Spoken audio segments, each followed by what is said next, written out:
No Man's Sky plan was supposed to look something like this, but instead it ended up looking more like this.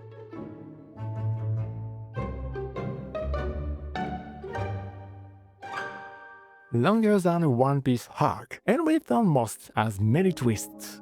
No Man's Sky Redemption arc started 9 years ago. When the game dropped in 2016, it felt more like early access or an incomplete beta than a finished product. Tons of features were missing, especially the multiplayer mode. No Man's Sky climbed up alongside games like Final Fantasy XIV and Cyberpunk 2077. Those rare titles that pulled off an incredible comeback after a disastrous launch. Oh damn.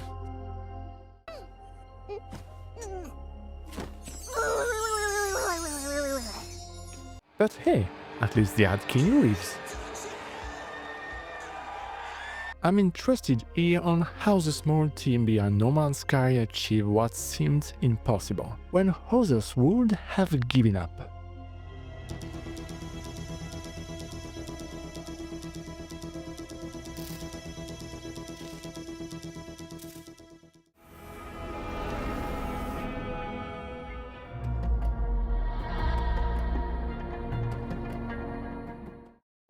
No Man's Sky is an open-world exploration and survival game entirely procedurally generated. Imagine an infinite universe where every planet, every creature is unique. With over 18 quintillion planets in the game. Honestly, I didn't even know that number was a thing. Anyway, each world has its own climate, one life and plant life. Some are peaceful, others not so much. Players need to gather resources to upgrade their gear, trade with local alien species, and venture deeper into the vastness of space. But behind this infinite universe was, at first, a team of just 4 people, and leading them was Sean Murray. Hi, I'm Sean Murray from Hello Games, and this is No Man's Sky. A dreamer may be a little too ambitious for his own good. To understand how No Man's Sky came to life, you first need to know who's behind it. Hello Games, the studio behind the project, was formed in February 2008 in Guildford, UK. Guildford... Why does that sound familiar? Oh god, Peter Molyneux, the king of overpromising, built his empire in Guildford. This is also where Sean Murray and his team craft their own masterpiece of overambition. Coincidence? Maybe. Maybe not. Before launching No Man's Sky and sending players off to explore planets as empty as their promises, Hello Games made a name for themselves with something much smaller, the Joe Danger series. The first game, Joe Danger, dropped in 2010. Its dynamic gameplay and quirky humor won over a lot of players, establishing Hello Games' reputation. Riding that success, the studio developed a sequel, Joe Danger 2, the movie, which launched in 2012. After those 2 games and a mobile version, the team wanted to push their limits with something way more ambitious, No Man's Sky. Inspired by 70s and 80s sci-fi, the studio set out to create a vast universe, offering players an exploration experience like never before.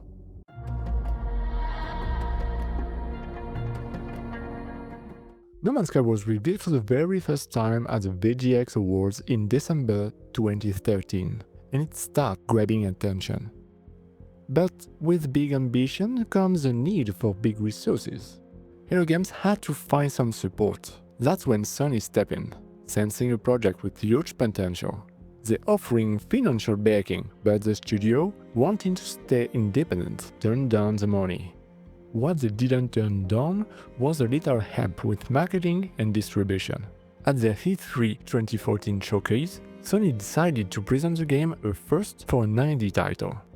The hype was instant. It became the talk of the show, scooping up several major awards. Meanwhile, development kept going, but problems started building up and the pressure was on.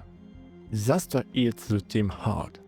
Hello Games' office is flooded twice, destroying months of work and effort. It was like the universe itself was trying to stop No Man's Sky from being born. Meanwhile, Sean Murray was everywhere, doing interviews for the press, TV appearances. He even showed up on The Late Show with Stephen Colbert. Enthusiastic? Passionate? Maybe too much. Exciting to talk about his project. He talked a lot. Probably more than he should have, and started spilling some big promises. Stuff like multiplayer features that got fans hype. Will you be able to play with your friends? Yeah.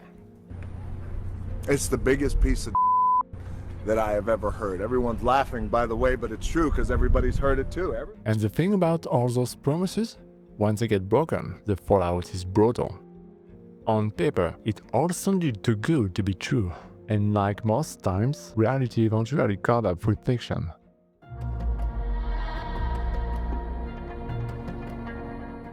But the struggles didn't stop there. Hello Games announced a 3-month delay, and that announcement triggered an unprecedented wave of rage from some players. Social media and forums were flooded with hate messages, with some people even sending death threats to Sean Murray and his team. Twitter, Reddit, and even the studio's email inboxes were bombarded with hundreds of hateful messages. Angry players accused Murray of lying about the state of the game and deceiving them with impossible promises. Some even went as far as leaking personal information about the team. Things got so intense that Sean Murray had to limit his public appearance and step back to avoid fueling the controversy.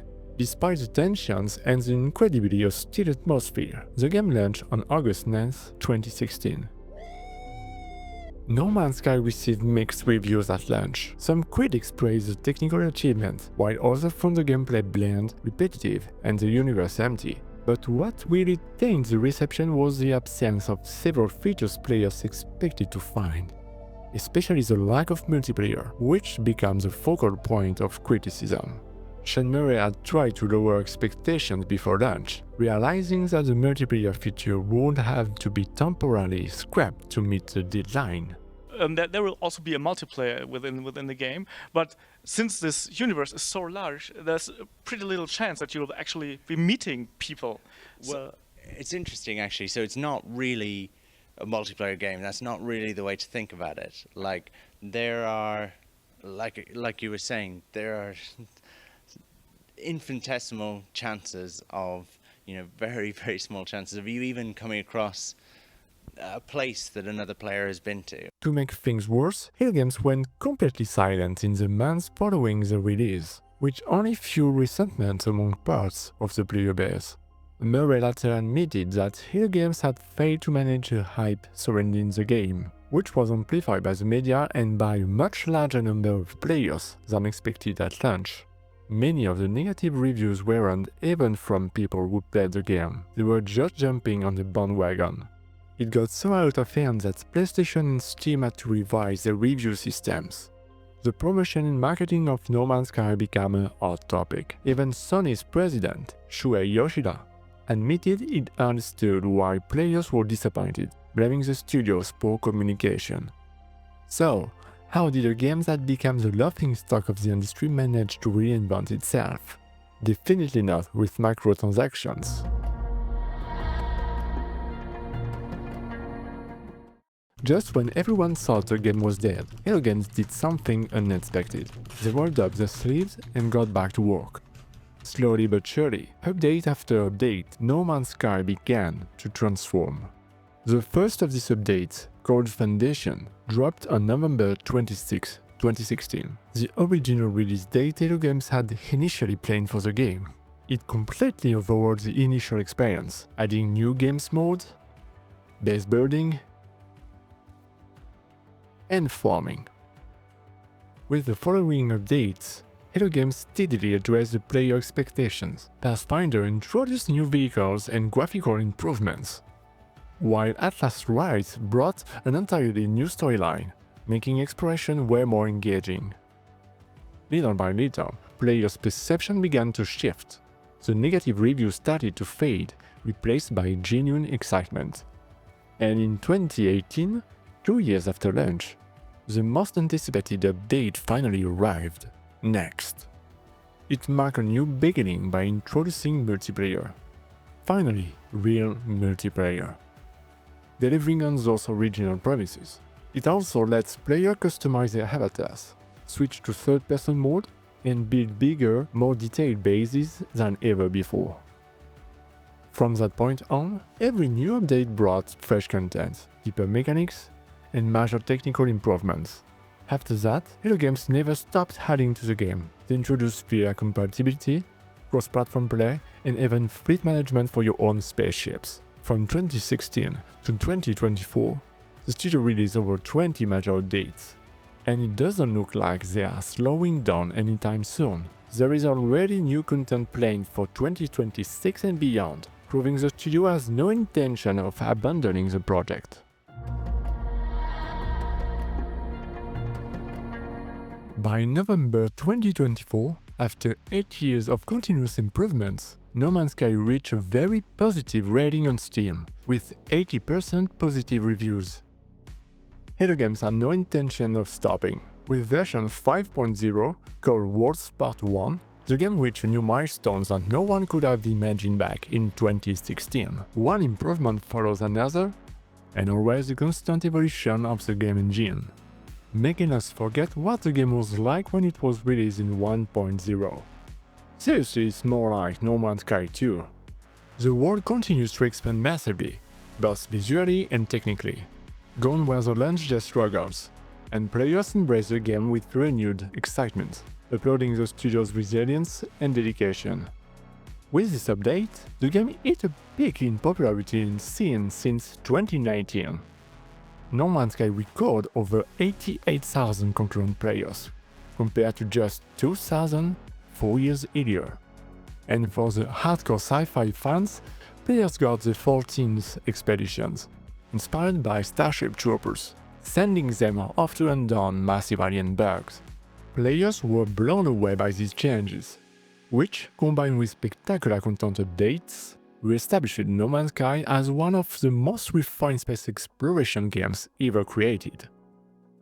In 2025, the game's community is thriving, with 62% of players being routineers, people who had left the game after 2016. Then, at the end of January 2025, Worlds Part 2 completed the game's transformation and pushed the limits of the engine even further. One of the most impressive advancements was the full rewrite and optimization of the graphics engine. Now, every planet boasts real-time high-resolution textures, and volumetric lighting effects add an entirely new depth to exploration. Players can travel through gas giants 10 times more massive, with dynamic atmospheres and extreme climatic conditions. The abyssal oceans are now teeming with creatures evolving in dynamic ecosystems. Since its initial release, Hello Games has continued to enhance and expand No Man's Sky to bring their original vision to life.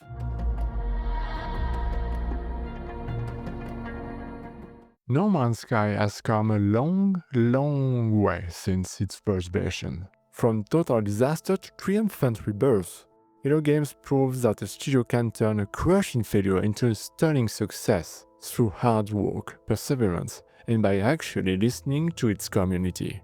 The story of No Man's Sky is a lesson. Nothing is ever set in stone, and even the biggest failures can become unexpected successes with enough work and passion. And just to remind you, everything was free, no paid DLCs, no expansions. Maybe it's time for some of those big publishers to take a page from Hello Games' playbook, giving teams the time they need to make a great game. Unlike the recent Concord, whose lifespan didn't even last 2 weeks. Since 2017, No Man's Sky has been regularly featured at award ceremonies for its ongoing support, winning various prizes like Best Ongoing Game at the Game Awards 2020. The Game Award goes to No Man's Sky. And more recently, the Still Playing Award at the Golden Joystick Awards in 2023. No Man's Sky.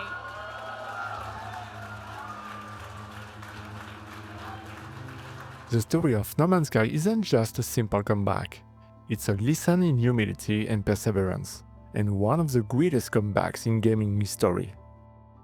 I've always been fascinated by stories of achievement, And today was about a small team of passionate developers who turned failure into a brilliant success, becoming a benchmark for others to follow.